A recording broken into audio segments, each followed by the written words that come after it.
Verteidigung die Beine einmal retten muss. Now, those Nazi leaders were waiting trial for crimes against humanity.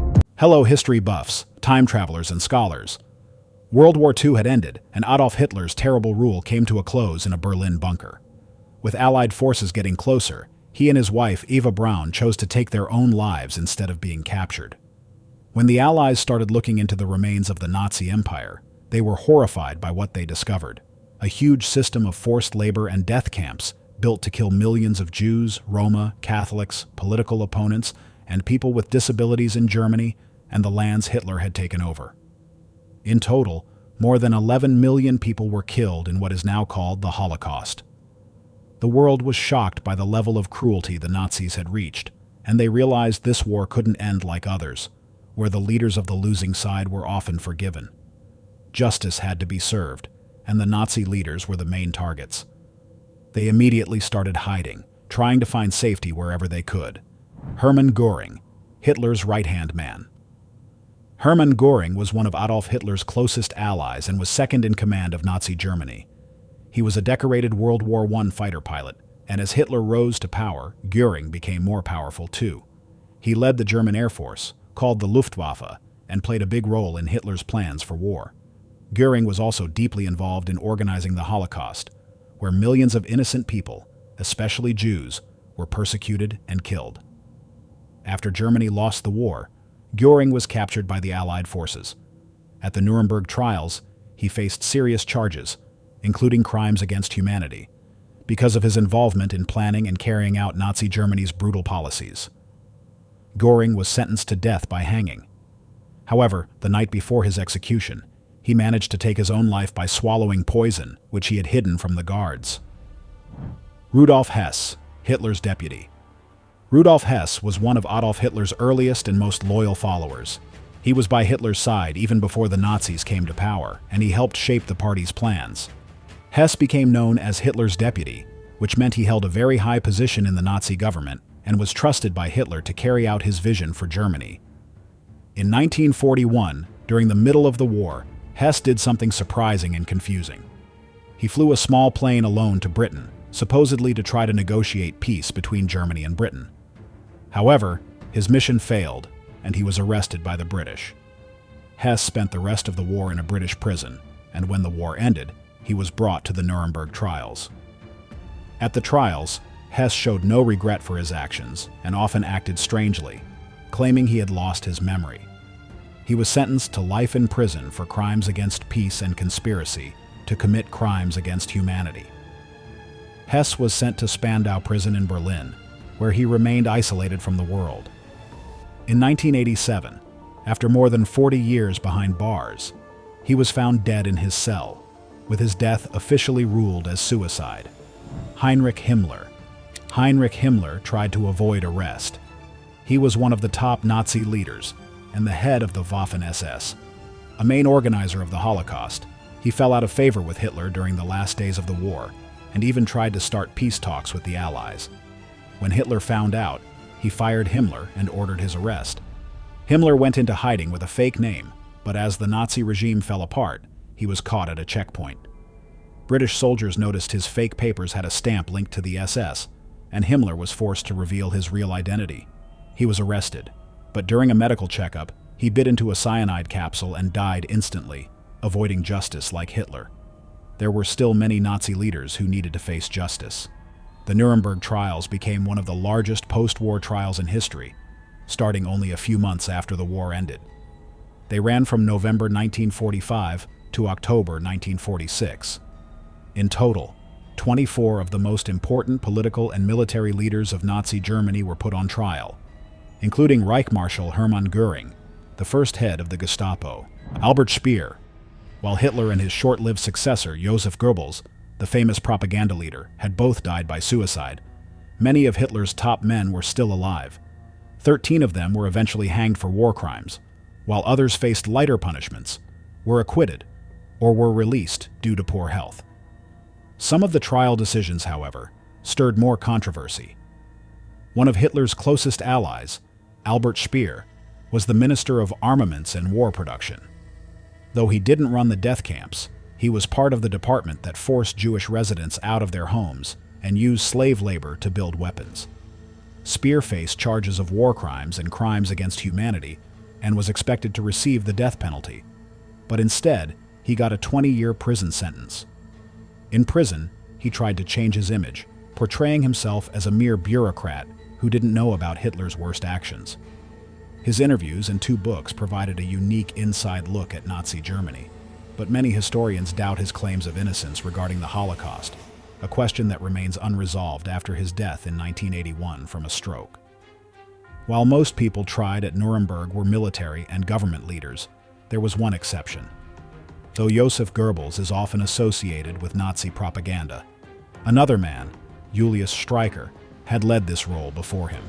Streicher, a regional leader and politician, became notorious as the publisher of Der Stürmer, a newspaper known for its anti-Semitic content.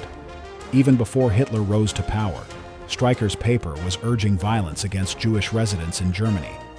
While he did gain political office under the Nazis, he wasn't part of Hitler's inner circle and even made false claims against Hermann Göring. Stripped of his party role in 1940, Streicher was later arrested by Allied soldiers in 1945. Despite not serving in the military, he was charged with inciting genocide through his propaganda and was hanged on October 16, 1946. Joachim von Ribbentrop, Nazi foreign minister. Joachim von Ribbentrop was a key figure in Nazi Germany, known for his dedication to Adolf Hitler and his position as the Nazi foreign minister. Before joining the Nazi Party, Ribbentrop was a successful businessman and diplomat who often traveled outside Germany. Hitler admired his ability to speak confidently with foreign leaders, and he quickly rose to become one of Hitler's top advisors. As foreign minister, he was responsible for managing Germany's international relationships, which were crucial in building support for Nazi goals. Ribbentrop was instrumental in forming the powerful alliance between Germany, Italy, and Japan, known as the Axis powers. One of his most infamous achievements was helping to negotiate the Molotov-Ribbentrop Pact with the Soviet Union, a secret agreement that divided parts of Eastern Europe between Germany and the Soviet Union. This agreement allowed Hitler to invade Poland without worrying about Soviet intervention, leading to the start of World War II. At the Nuremberg trials, Ribbentrop was charged with crimes against peace, planning aggressive wars, and crimes against humanity. The evidence showed he had promoted Nazi policies that targeted Jews and other minorities, and was involved in decisions leading to mass murders and oppression in occupied countries. Ribbentrop showed little remorse during the trials, still claiming loyalty to Hitler's ideas. The court found him guilty and sentenced him to death. In 1946, he was among the first Nazi leaders to be executed by hanging, paying the ultimate price for his role in the war and the Nazi regime's horrific acts. Wilhelm Keitel, top military commander. Wilhelm Keitel held one of the highest positions in Nazi Germany's military as head of the Armed Forces High Command. Before Hitler's rise to power, Keitel had served as a career military officer, gradually earning respect in the German army. When Hitler took control, Keitel supported him wholeheartedly, seeing Hitler as Germany's best hope for restoring national pride and military strength.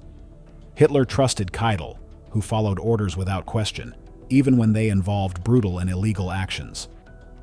As Hitler planned aggressive invasions of neighboring countries, Keitel played a crucial role in executing these military strategies. He signed orders that led to devastating attacks across Europe, from the Blitzkrieg in Poland to the invasions of France and the Soviet Union. Keitel also signed documents authorizing the harsh treatment of civilians and the summary executions of prisoners, especially in the occupied Eastern territories. His willingness to carry out any order, no matter how extreme, earned him the nickname Yes Man among some other generals. During the Nuremberg trials, Keitel faced serious charges, including war crimes and crimes against humanity. The court presented evidence showing he approved actions that violated international law, such as mass killings, forced labor, and the mistreatment of prisoners. Keitel defended himself by saying he was just following orders, claiming that he felt obligated to obey Hitler. However, the court ruled that following orders was not an acceptable excuse for his role in such horrific acts. Found guilty on all charges, Keitel was sentenced to death.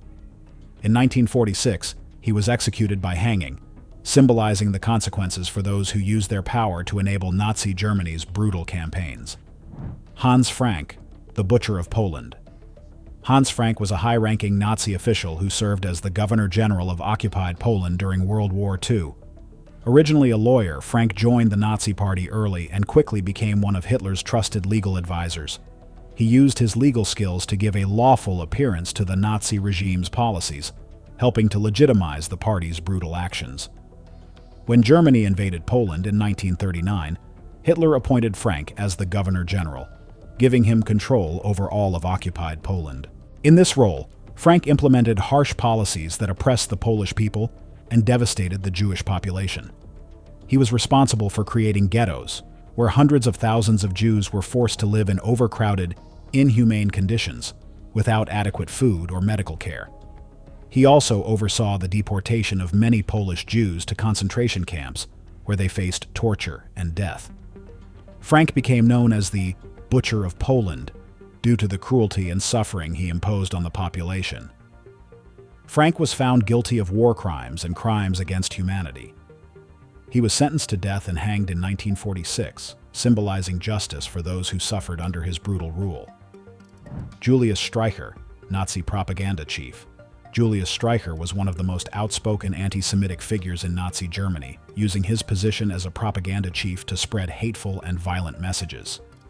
Before Hitler came to power, Streicher was a teacher, but he quickly became involved in Nazi politics, where he gained a reputation for his intense hatred of Jews. He founded and published the newspaper Der Stürmer, which became infamous for its extreme anti-Semitic articles and propaganda. Streicher used the paper to incite fear, anger, and violence toward Jewish people, blaming them for Germany's problems and portraying them as the enemy. During the war, Streicher's publication played a key role in normalizing Nazi beliefs among the German public, making it easier for the regime to carry out its genocidal policies. Streicher was sentenced to death for his role in promoting Nazi ideology and was hanged in 1946, marking a powerful stance against those who use propaganda to incite violence and hatred. The Nuremberg trials were a significant moment in history, showing the world that leaders who commit terrible crimes can be held accountable for their actions.